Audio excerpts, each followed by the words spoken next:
The story begins with two cargo airplane pilots having a casual chat about Valentine's Day.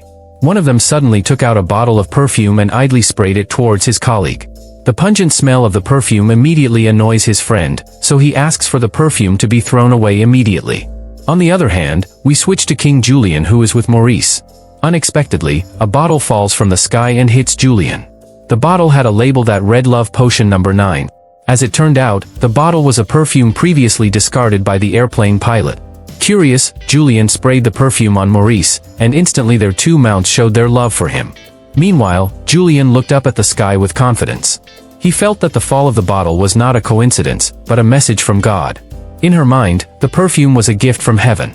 Suddenly, she realized something and immediately asked Maurice to hurry away. Elsewhere, Alex seemed excited about Valentine's Day. With great enthusiasm, he congratulated all the animals around him. Alex then shared a story about his past at the zoo. He recalled how visitors would always give him lots of Valentine's Day cards and cheer for him. Inspired by these memories, Alex invited his friends to put their Valentine's Day cards on the Valentine tree. Suddenly, a group of animals appeared running past Alex. They enthusiastically said that their goal was to get the love potion sold by King Julien. Alex's friends were intrigued and prepared to go there. However, Melman revealed that he had other business to attend to, so he couldn't join them at that time. As it turns out, Melman was preparing a Valentine's gift for Gloria, as this was their first Valentine's Day together. To realize his plan, Melman worked with a herd of monkeys, who were willing to help him. Meanwhile, from a distance, Skipper and his team as well as Lola, his wife, observe all the preparations Melman is making.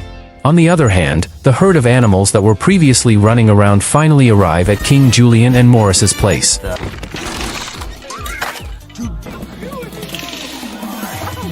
Everybody get into a line. One of them, Mort, excitedly revealed that he really wanted the love potion because he felt unpopular.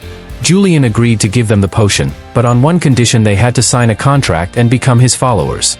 Without thinking, Mort immediately agreed and signed the contract. As soon as the contract was completed, Julien immediately sprayed the perfume on Mort. Shortly after, Maurice appeared wearing women's clothing and suddenly showed interest in Mort. The audience who witnessed the incident were amazed by the potion's efficacy. However, Gloria felt something was wrong. She noticed that not only Maurice was affected, but also Mort himself began to follow Julien's orders without hesitation. On the other hand, the audience was increasingly convinced of the potion's efficacy and became more and more enthusiastic to get their hands on it. Before long, an okapi suddenly appeared in the middle of the crowd. The zebras who saw it were immediately mesmerized and immediately swarmed the animal. Seeing this, Mort felt outmatched by his friends and slowly retreated with a feeling of giving up. However, Julien swiftly approached him and persuaded Mort to use his love potion to get the attention he wanted. Mort finally decided to sign a retainer contract and was immediately sprayed with the potion. However, when the perfume was sprayed, it turned out that the contents had run out. This made Mort angry because he had already agreed to the contract. Realizing that he was running out of potion, Julien immediately went to Skipper's headquarters to ask for help in making a new love potion. However, Skipper flatly refused the request because he didn't like Julien. At the same time, someone suddenly came and asked for 300 pink coconuts. Since both requests had the same search location, Skipper finally accepted their request. However, this made Lola angry with Skipper, who immediately tried to calm the situation, and they moved towards the human camp to look for the materials needed. However, while waiting for further instructions from Skipper, it turns out that he is busy seducing Lola to forgive him. Meanwhile, Skipper and his team finally carry out their operation. However, while on duty, some camp visitors accidentally took the ball they were using in the operation. Skipper seemed unfocused and unknowingly dropped some items. Suddenly, a human entered the tent and found 4 penguins inside. Without thinking, Rico immediately reacted by launching an attack. After a small explosion, the humans finally left, and they managed to get their hands on the items they were after. Soon after, Private called Skipper. As Skipper approaches, he is surprised to see Lola surrounded by her doll friends, even a handsome, muscular male doll. However, things get even more chaotic when some humans start chasing them. In the chaos, they are forced to flee, but accidentally leave Lola behind. Meanwhile, Marty was overjoyed to have caught the okapi's attention. But unfortunately, it wasn't just the okapi that was attracted to him. All the animals that Marty passed by, who smelled the scent of his body, were also attracted.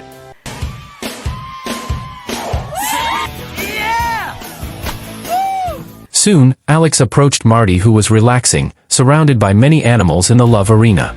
Alex wanted to give his best friend a Valentine's Day card. However, Marty just tells him to put the card on the pile of cards that are already there. Alex feels disappointed that Marty has really become popular and doesn't really care about him anymore. As Alex was leaving, he met Julian and Maurice, who were concocting a new love potion. They planned to give the potion to Gloria so that Melman wouldn't leave her. Alex tried to convince Gloria that Melman wouldn't leave her, so she didn't need to use the love potion. However, Gloria remained frustrated and didn't believe Alex's words. Julian then tried to persuade Alex to use the love potion. He asked Alex to imagine himself in a zoo with many visitors cheering for him. Influenced by Julian's persuasion, Alex finally signed the follower contract and accepted Julian's love potion. After that, Alex met his friends and started dancing for them. However, instead of being impressed, they felt strange about the pungent smell from Alex's body. The smell was so strong that it made them leave him. Meanwhile, Marty, who was partying with his admirers, suddenly went running. However, his followers pursued him relentlessly. During his escape, Marty accidentally passed by Melman, who was decorating Gloria's statue. Due to the chaos that ensued, the statue was toppled and shattered. Not long after, we heard Gloria's voice searching for Melman. Gloria finally found Melman and asked him why he kept avoiding her. Melman tried to explain that it wasn't about him. However, Gloria still felt disappointed and angry with him. Here, we see Marty being chased by his fans. To avoid them, he throws himself into the lake. Instantly, the scent of the love potion attached to her body disappeared. The fans who had been chasing her suddenly realized what they were doing. In the end, they all left the place. Marty then saw a greeting card from Alex that got waterlogged and became wet. On the other hand, Skipper and his team were running a rescue operation to bring Lola back from the handsome boy doll warehouse. Skipper approaches Lola and tries to persuade her to come back. He revealed that he loved Lola very much and that she was an important part of his life. As a token of his sincerity, Skipper gave her flowers and chocolates. However, shortly after, the humans who had taken Lola emerged from the camp, prompting Skipper and his team to take action. It's a yes!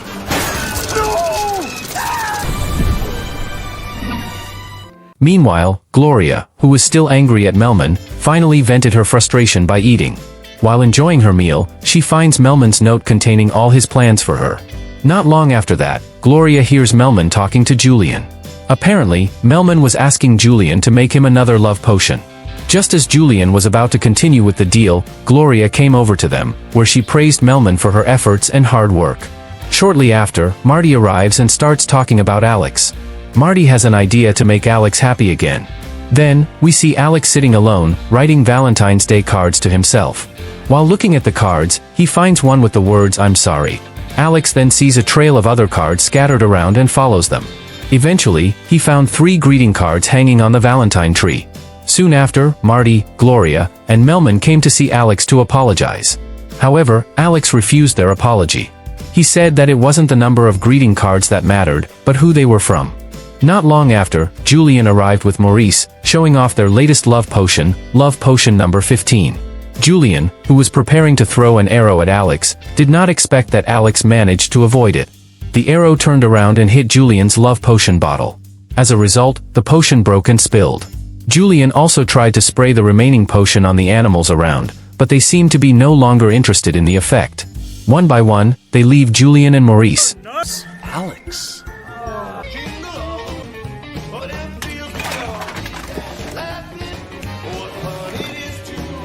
Meanwhile, the story continues with Private observing the animals at the New York Zoo. Of the many animals, there was a polar bear who looked glum on Christmas. Elsewhere, Skipper was organizing his team to prepare for Christmas. He had Rico make a Christmas tree out of ice blocks, while Kowalski was assigned to prepare the food. With the festive music playing, Skipper seemed satisfied that his teamwork was going well. However, Private came and called Skipper. He tries to persuade Skipper to do something for the polar bear. According to him, no one should be sad on Christmas, everyone should celebrate happily. Unfortunately, Skipper refuses and tells Private not to think too much about it. He also warned him not to feel sad about it. Nonetheless, Private seemed dissatisfied with Skipper's answer. Secretly, he left the base without his team's knowledge. At the time, they were still unaware of Private's departure as they were busy preparing for the upcoming Christmas celebration. Until finally, Skipper accuses Pin of being the cause of Private's disappearance. However, Kowalski and the others are convinced that Private went out alone. Skipper then reminds his team of the Penguin credo, never leave a friend swimming alone. With that determination, they immediately went out of the base to look for Private. After searching, they finally found Private at a cart selling Christmas trinkets. Just the thing for a sad polar bear. Adrenaline. They observed the cart from a distance and slowly approached. However, an unexpected situation occurred. A grandmother took a liking to Private. The grandmother mistook Private for a doll and immediately bought it, putting it in her shopping bag. Glenn! He's in trouble! So this is where you're hiding all the good stuff. Skipper and his team were upset that they failed to get Private back. They were too late. But they weren't out of ideas. Before the grandmother's taxi left, they threw a rope and hooked it to the back of the car. They held on tightly to the rope and were dragged along by the car, so that they wouldn't be left behind. Finally, they arrived at the taxi stop, a hotel. The grandmother got out of the taxi and entered the hotel. Skipper immediately thought of a way to get into the hotel. Rico suggested using explosives, but Skipper had another plan, disguised as a snowman. Kaboom, kaboom! Ah! With that disguise, they managed to sneak into the hotel and follow the grandmother into the elevator. Unfortunately, they were too late. The elevator doors were already closed, Very generous, sir. and they saw her ascend to the 13th floor. Kowalski immediately came up with an idea to go up another way. They used a vacuum cleaner as a propulsion device to slide up.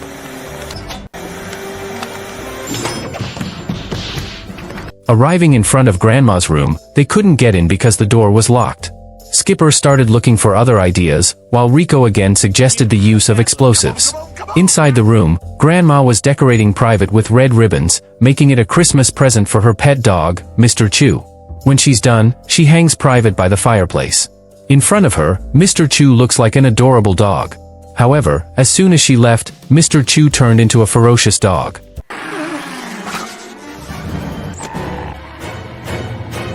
He immediately tried to grab Private to tear him apart like any other puppet.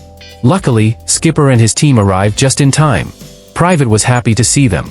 However, Private is knocked off his feet and stuck in a Christmas tree. Kowalski's go! Skipper and Kowalski quickly climbed the tree to save Private. Meanwhile, Rico ran out of ammunition, making Mr. Chew even more ferocious and approaching them. Skipper then stretched a ribbon rope as a trap to catch Mr. Chew. Thanks to their solid cooperation, their plan was successful. The grandmother seemed to see everything that was happening, making Rico think about taking action. However, Skipper assures him that she didn't see anything, so Rico drops his plans. Skipper then orders Rico to open the exit door in his signature way. Kaboom. Finally, they make it out, and Private's rescue mission is complete. Private thanks Skipper, but Skipper says not to worry because it's part of the Penguin Creed. There, Private asks if the creed has anything to do with crispy fries or biscuits. Skipper immediately reprimanded him. However, it reminded him of the poor polar bear, who had to celebrate Christmas alone and swim alone on that special day. Skipper finally understood Private's wish. He decided to grant the wish and assured his team that he had a plan. Before he knew it, the four of them invited the polar bear to their base. Together, they sang, had fun, and enjoyed Christmas Eve. The polar bear was very grateful to them, revealing that this was the best Christmas he had ever had.